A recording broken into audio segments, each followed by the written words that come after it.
Hey everybody, welcome to the channel. So today I'm going to talk you through how me and Ben made over $100,000 renovating the first ever property that we bought. We'd known each other for about 2 years and we decided that we wanted to buy a property together. We both wanted to buy a property that needed some work doing to it so that we could add value. We were living together in England at the time. I hopped onto Rightmove and sorted the houses from low to high, and the aim was to find the house with the lowest price and the maximum amount of space and bedrooms. We found one. I think it was advertised initially for about £100,000, but we managed to knock them down in price quite a bit and we bought it for £90,000. Our aim was to buy the cheapest possible house with the largest amount of space and bedrooms. So the first step was contacting the bank to get a mortgage. I think we'd already got pre-approval at this point. The banks wanted us to get a valuation. Got a valuation and it came back the property was unmortgageable, which basically means that it is so run down and rough, it needs so much work doing to it that the bank will not mortgage it. However, me being me, I had my heart set on this house. So I called my solicitor up and I basically harassed him until he told me a way that we could buy this house and get a mortgage on it. And he was very hesitant. He completely warned me against doing this, but what he said we could do was we could exchange on the property. So the house buying process in the UK is that you put your offer in, you get it accepted, then you exchange contracts. And normally, then you can settle and complete on that house purchase within, say, 4 weeks. However, what he said we could do was we could exchange, then we could complete all the work needed by the bank in order to get a mortgage, then we could complete on the property. This is really risky because if we got to the point, if we exchanged, then we failed to get the house up to the standard by the end of the time scale and we couldn't get a mortgage, we were still committed to buying the house. So we were up for, the house purchase price. We were committed to buying it. What we did, we sat down and we wrote a list of every single thing that we needed to do to the house in order to get it up to a mortgageable standard. And I calculated how long we thought that would take us and then added on about a month extra just in case it took longer than we thought it would. Because don't forget, this is the first house that we have ever bought, that we've ever renovated. So we didn't have any experience whatsoever. So we put in that we wanted 3 months to renovate the property and bring it up to a mortgageable standard. Both me and Ben were working. I was working full-time in the city and Ben was working milking cows at the time on a local farm. So he was going off to milk the cows in the morning and then he'd rush to renovate the property and then he'd have to go back and milk the cows again about 4 o'clock. Then when I got home from work, about 5, 6 o'clock, we would renovate the house all night long till about 10 o'clock. I remember we had this young family as our neighbours. It's a terraced house, so that means that you share a wall with the neighbours. All the houses are joined together. You probably don't have that in America and it's really not common in New Zealand either. The house was a terraced house, so we shared walls with our neighbours. And because we were up until 10 o'clock at night renovating this property, our neighbours were getting really, really annoyed with us and I feel really sorry for them now. I am so sorry for what we did. And now that I've got kids, I know what it's like. But we were literally screwing up plasterboard on the ceiling at 10 o'clock at night and our neighbours came round and said, they were really polite and said, "I'm really sorry, but I'm trying to get the kids to bed. Would you mind if you were just a bit quieter?" And I really feel bad for that now. I completely understand why they got annoyed. But we were really just trying to keep to our time scale of 3 months to get this house in a mortgageable state in order to get a mortgage from the bank so we could buy it and complete the purchase of the property. It was a massive, massive project that we took on considering it was our first renovation project. It was a 3-storied property. We had a cellar, a first floor, a second floor, and then an attic floor. What we found was when we started taking off all the old plasterboard, is that the wooden beams that were holding the floors up, they were all rotten. And this is something that we completely had not anticipated when we bought the property. So I'm glad that I put in that extra month of leeway time in case we encountered something that we didn't expect. All the beams holding all the floors up were all rotten. YouTube was our friend at this point, and Ben was spending his days watching a lot of YouTube videos, how to install load-bearing beams and how to do this and how to do that. My uncle, luckily, was a builder, so he came round and he gave us lots of advice and helped us quite a bit with that process. But what we had to do was we had to props to keep the walls from falling in on themselves, take the floors out, and then we got concrete beams that we could then build the floors back on. So we did that, we put the floors back in place, we insulated all the floors.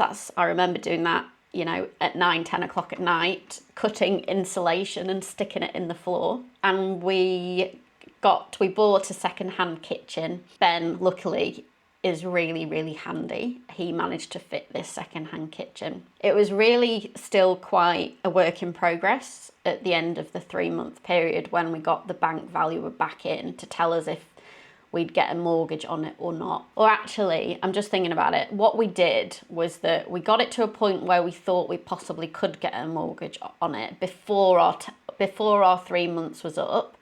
I think it was we had about three or maybe 4 weeks before our time period was up where we absolutely had to complete. Got the bank value back in, and luckily he said yes, it's mortgageable, and told the bank to give us the money that we needed to complete on the purchase. But I wanted to get the valuer in before we absolutely had to, just in case he said, you know, you need to do this, you need to do that to get the mortgage. And then at least we had the time to then do that before we absolutely had to complete. But luckily, when we got him in, he said, yes, it's mortgageable. At this point, it really wasn't finished. Like, I don't think we hadn't plastered the walls. So what we'd done is we took all the old plasterboard and insulation out, and we'd stuck up plasterboard, jib board, but we hadn't got it skim coated with plaster yet, so it still looked really rough. The kitchen was kind of like just put in place. It wasn't fitted. I'm pretty sure it didn't have worktops. It was just fitted in place, so yes, you could live in there. It had running water. It wasn't going to fall down. That is the point that we managed to get a mortgage on this place. So we completed on it. I think it was at the 3-month mark. And then we continued on with our renovation. It took us 15 months in total to get it renovated from the time that we completed to the time, from the time that we completed on the purchase, from the time that we were finished with all the renovations. Ben put underfloor heating in. It was water underfloor heating, and then we put tiles on the top all throughout the first floor of the property. And then we sanded the floors and then varnished them upstairs because it had really nice wooden floors. We managed to make them look semi-good. It only had a small backyard, this property, so we just tidied that up a little bit. Ben made some raised beds, and we just put some flowers in the back and a little table and chairs to sit out on. So we tried to do the majority of the work ourselves by watching YouTube videos on how to put up jib board, how to put up plasterboard. Ben did also think that he could rewire the property, because in England you are allowed to rewire properties yourselves. You just have to get the council out to inspect your work at certain stages and take photos to show them. So we started off doing that, but it was an absolute nightmare. There's so many regulations when it comes to electrical work, as you can imagine. So we ended up pulling out all the stuff that we'd done, and we just got in an electrician just for our own sanity, and it was such a good idea to do that. My tip would be to, yes, do a lot of the work yourself, but for things like electricity, rewiring the property, and also plumbing maybe and plastering, it would be a good idea to get in professionals, because those are the type of skills that you just can't learn overnight. Ben did actually go on a course, how to plaster, and that was towards the end of our renovation when we'd got the majority of the rooms plastered already, but he did actually learn to skim coat plaster. And in the property that we bought next, he's plastered the whole house. The course that he went on, it was only cost him about £400, and it was about a 2-week intensive course. It was a deceased estate sale. They didn't take a lot of the furniture out, and we purchased the dining room table and chairs from the man that was selling it, and then I renovated it. And actually, it's still the dining room table and chairs that I've got now in New Zealand. So this furniture started all the way in our first property that we renovated, and it flew all the way to New Zealand with us. Crazy. When we first got the keys, my mum and dad came with us, and we ordered a skip there and then to be delivered in front of the house. Ben was still at work at this point, and we made a start clearing the house out, and within a couple of hours we'd already filled this skip. I called Ben and I was like, I think we're gonna have to get another skip, because we'd only budgeted on about, I don't know, like 3 skips. And I think we ended up having about 12 skips of stuff that came out of this property.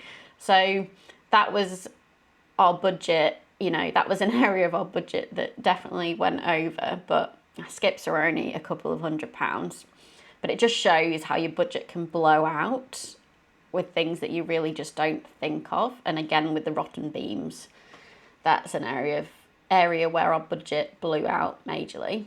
In terms of the figures, we bought it for £90,000 in April 2014. We sold it under 18 months later for £171,500, which is an increase in value of £80,000, just over 100,000 US dollars, which is crazy for your first renovation project.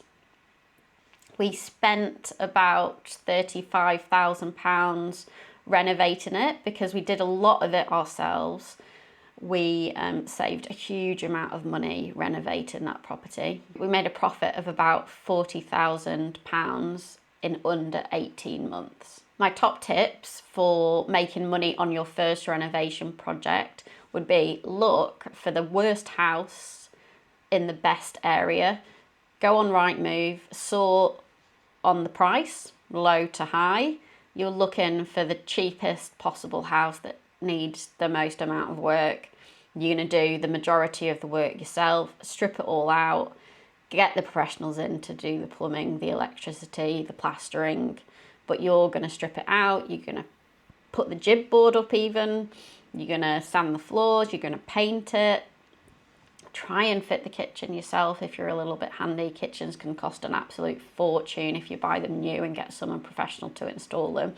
But you can pick up a pretty decent kitchen secondhand and have a go at installing it yourself if you're a little bit handy, or you're quite keen to watch some YouTube videos on how to do things. Negotiate the price, get the bank valuer to come out, and the little things that he picks up on that it needs doing, or if you're buying a property that needs lots of renovation, he's going to pick up on a lot of things.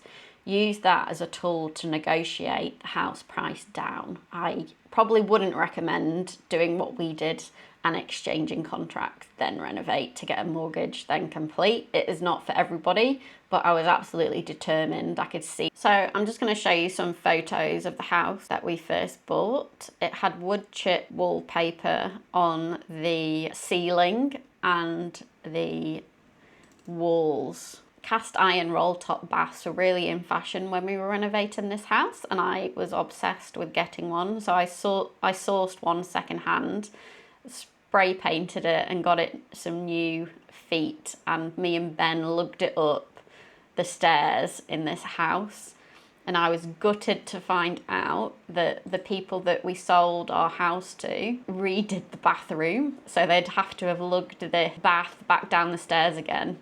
And they also redid the kitchen, which was also gutting to me because I bought this range and it was so beautiful. This range cooker was, and they sold it, and I only saw it after they'd already sold it. I saw it on like Facebook Marketplace that they were selling this range. Here are some photos of when we took the floor out. You could see the staircase still winding up the wall, and you could see right down into the cellar space. This has been rendering up a wall, so we had to put waterproof rendering on the wall to stop damp late at night, as you can see. This is all the beautiful insulation that was mostly laid by me. Again, 9 or 10 o'clock at night after work. This is what the kitchen looked like when we got a mortgage on the house. You can see that we've had the guys in, we got professional guys in to lay screed down on the floors. We laid insulation down, and then we laid our underfloor heating pipes on top of the insulation. Then we had to get professional people in to lay screed down on the floor. And then about a week later, once the screed had dried, that's when the bank valuers came in and they gave us a mortgage on the house when it was looking like this. So thanks everyone for joining me. Hope you enjoyed this video. Don't forget to check out my other ones and hit the subscribe button. See you next time. Bye.